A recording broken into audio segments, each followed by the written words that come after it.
पुराना बाथरूम। मनीषा के पास पैसों की कोई कमी नहीं है, लेकिन फिर भी वो 1 रुपये की फिजूल खर्ची नहीं करती। कोई 1 रुपया भी बिना काम के खर्च कर दे तो मनीषा उसे अच्छा खासा सुना देती है। मनीषा की तरह ही उसका बेटा अमित है।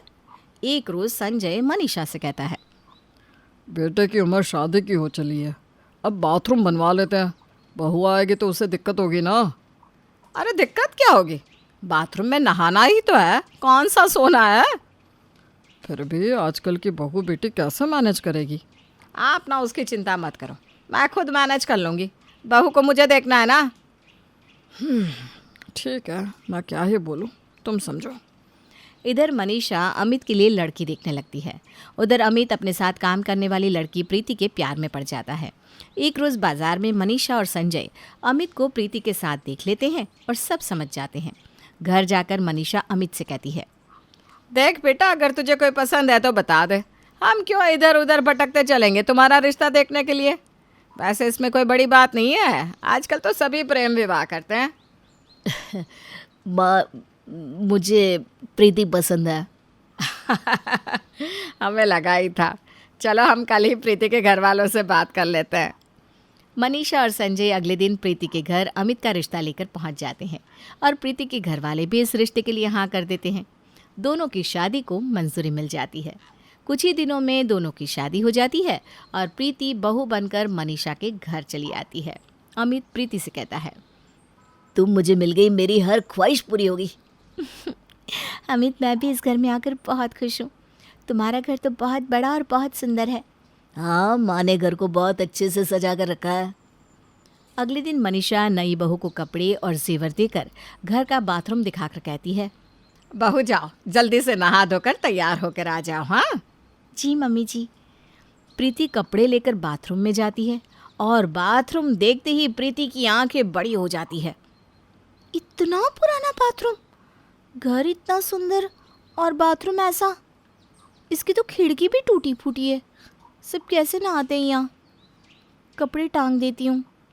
प्रीति खिड़की पर कपड़ा बांधकर जल्दी जल्दी नहाकर बाहर आती है और अमित से कहती है, अमित, तुम लोग ऐसे बाथरूम में कैसे नहाते हो।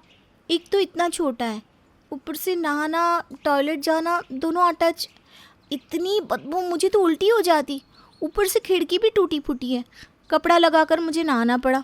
तुम्हें बताओ, ऐसे बाथरूम में कौन नहाएगा। जान, तुम भी ना इतना सोचती हो, कोई इतना नहीं सोचता। बाथरूम में करना ही क्या है, नहाना है और आना है। थोड़ी देर के काम के लिए क्यों ही बाथरूम बनवाना। ऐसे फालतू खर्च नहीं करते हम। प्रीति अमित से कुछ नहीं कहती, रसोई में चली जाती है जहाँ निकिता पानी गर्म कर रही थी। प्रीति का उतरा हुआ मुंह देखकर निकिता कहती है, क्या हुआ भाभी, आपका मुंह क्यों लटका हुआ है। क्या बोलूँ अब मैं, तुम ही बताओ। बाथरूम की खिड़की टूटी हुई है, कोई कैसे नहाएगा वहाँ, कोई देख लेगा तो। तुम कैसे नहाती हो निकिता। भाभी, मैं तो रसोई में ही नहा लेती हूँ, बचपन से ना मैं यहीं नहाती हूँ, मुझे आदत है। प्रीति सारी बातें निकिता को बताती है और ये सब मनीषा रसोई के बाहर खड़ी सुन लेती है। तुम ही एक स्पेशल हो क्या, मैं नहीं हूँ क्या इस घर में। मैं भी इसी बाथरूम में नहाती हूँ। गांव के लोग तो आज भी तालाब पर नहाते हैं, कोई तो उन्हें नहीं देखता। 2 मिनट में आदमी नहा लेता है, तुझे देखने के लिए सब बैठे हैं। पहले ही दिन प्रीति की आंखों में आंसू आ जाते हैं। मनीषा ताना देते हुए कहती है, इतनी छोटी छोटी बात पर आंसू बहाओगे तो घर कैसे बसेगा। आज तुम्हारी पहली रसोई है, चलो खाना बनाने में लग जाओ। मनीषा रसोई में चली जाती है। निकिता प्रीति को समझाते हुए कहती है, भाभी क्यों आंसू बहा रही हो, ये लोग इस तरह नहीं समझने वाले। इन्हें तो पैसे बचाने, बाकी किसी चीज़ की इन्हें फिक्र ही नहीं है। अरे पर कोई मेहमान अगर आए और उसे टॉयलेट लग जाए तो क्या करेगा, पूरी इज्जत ही चली जाएगी। ऐसा अभी तक हुआ नहीं, मैं तो चाहती हूँ कि एक बार ऐसा हो, भाई की इज्जत चली जाए तब उसे समझ में आएगा। प्रीति खाना बनाने में लग जाती है और सोचती रहती है कि ऐसा क्या करे जिससे कि इन लोगों की अकल सही हो जाए। इतने में ही पड़ोस की एक औरत मनीषा के घर आती है। अरे मनीषा, कैसी है। कल ना मेरे भाई की बेटी की भी शादी थी तो मैं वहाँ चली गई थी और अमित की शादी में नहीं आ पाई। सोचा अभी जाकर बहू का मुंह देख कर आऊँ। अरे ये भी कोई कहने वाली बात है, ठीक किया आ गई, अपना ही घर है, जब चाहे आ जाओ। मनीषा प्रीति को आवाज़ देती है और प्रीति चाय नाश्ता लेकर वहाँ आती है। प्रीति को देखकर पड़ोसन कहती है, बहू तो बहुत सुंदर है मनीषा, ये ले तेरी मुंह दिखाई। अरे इसकी क्या ज़रूरत है आंटी जी? कैसे ज़रूरत नहीं, ये नेग होता है बहू। आप चाय नाश्ता कीजिए और हाँ, खाना खाकर ही जाना है। हाँ, आज बहू की पहली रसोई है, खाकर ही जाना होगा तुझे। ठीक है। पड़ोसन चाय नाश्ता करती है और उसे ज़ोरों का प्रेशर आ जाता है। पेट पकड़कर पड़ोसन कहती है, मनीषा मुझे ना प्रेशर आ गया है, जाना होगा। तेरा बाथरूम कहाँ है? जैसे ही निकिता ये सुनती है, वो सोचती है कि अगर आस पड़ोस वाले उनके बाथरूम को देख लेंगे तो उनकी इज्जत चली जाएगी। वो तुरंत भागकर वहाँ आकर कहती है, आंटी जी, हमारे बाथरूम में ना काम चल रहा है, इसलिए आप अभी नहीं जा सकती हो। तब तो मैं अपने घर चली तो मेरा खाना पहुंचा देना। पड़ोसन चली जाती है और मनीषा निकिता से कहती है, ठीक किया तूने जो मना कर दिया। घर पड़ोस में है और उसे यहाँ बाथरूम करना है। मम्मी, मैंने इसलिए मना नहीं किया कि उनका घर पड़ोस में है, बल्कि इसलिए किया कि आपकी इज्जत ना चली जाए। इसी तरह महीना बीत जाता है। प्रीति अपनी पूरी कोशिश करती है कि अमित को बाथरूम बनवाने के लिए मना सके, लेकिन वो मानने के लिए तैयार ही नहीं होता। दूसरी ओर प्रीति को हर पल एक डर सताता रहता है। कभी कोई मेरी सहेली या कोई जान पहचान वाले आ गए तो क्या होगा? उन लोगों ने मेरा बाथरूम देख लिया तो मेरी तो इज्जत चली जाएगी। परेशान होकर प्रीति अपने मायके चली जाती है और जाते वक्त अमित से कहती है, जब तक बाथरूम नहीं बन जाएगा मैं नहीं आऊँगी। प्रीति को मायके गए 1 हफ्ता हो जाता है। मनीषा निकिता से कहती है, अरे क्या हुआ, बहू मायके से वापस नहीं आई? भाभी अब वापस नहीं आने वाली, क्योंकि आप लोग कभी बाथरूम नहीं बनवाने वाले, और जब तक बाथरूम नहीं बनेगा वो नहीं आएगी। सच कहूँ तो उन्हें आना भी नहीं चाहिए। हाँ, रहने दे, मायके में कुछ दिन में खुद ही आ जाएगी।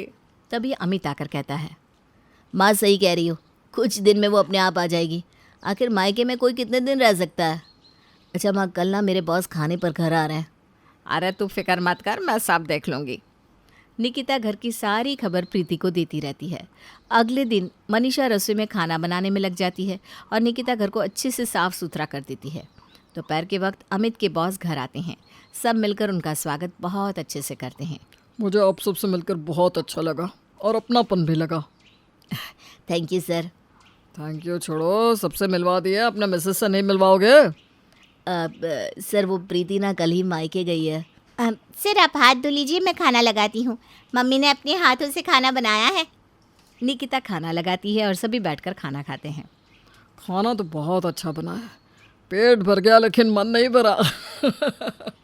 अब मुझे समझ में आ रहा है अमित कि तुम बाहर का खाना क्यों नहीं खाते।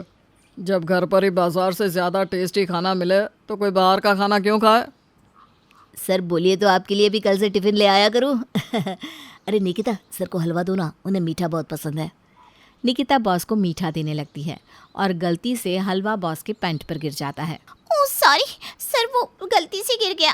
अरे कोई बात नहीं, मैं वॉश कर लेता हूँ। अमित अपने बॉस को बाथरूम ले जाता है और बाथरूम में जाकर बॉस की हालत खराब। बदबू से उसे उल्टी होने लगती है। वो उसी वक्त बाहर आकर कहता है, इतना गंदा बाथरूम। अमित तुम इतना पैसा कमाते हो, बाथरूम क्यों नहीं बनवा लेते? गंदे बाथरूम से घर में नेगेटिविटी फैलती है। अब मुझे समझ में आया कि तुम्हारी बुद्धि कैसे ख़राब हो गई। इतनी गंदगी में तो अच्छे अच्छों की बुद्धि भ्रष्ट हो जाए। मैं चलता हूँ, नहीं तो जितना खाया है सब वॉमिट हो जाएगा। और अमित का बॉस वहाँ से चला जाता है। ये सब सुनकर अमित को बहुत ख़राब लगता है और वो मनीषा से कहता है, माँ प्रीति सही कहती थी, बाथरूम अच्छा होना ज़रूरी है। मेरी अच्छी खासी इतने दिनों की मेहनत पर पानी फिर गया। अमित उसी वक्त बाथरूम में काम लगवा देता है और 2 दिन में नया बाथरूम बनवाकर प्रीति को उसके मायके से ले आता है। इस नए बाथरूम का उद्घाटन तुम अपने हाथों से ही करो, क्योंकि ये सब तुम्हारी कोशिश से हुआ है। ठीक है। और प्रीति बाथरूम का उद्घाटन करती है। भाभी आखिर नया बाथरूम बन ही गया, हमारा प्लान पूरा हुआ। जहाँ जायज़ खर्चे हो वहाँ खर्चा करने से पहले सोचना नहीं चाहिए। और अब सब साथ में मिलजुल कर अच्छे से रहने लगते हैं।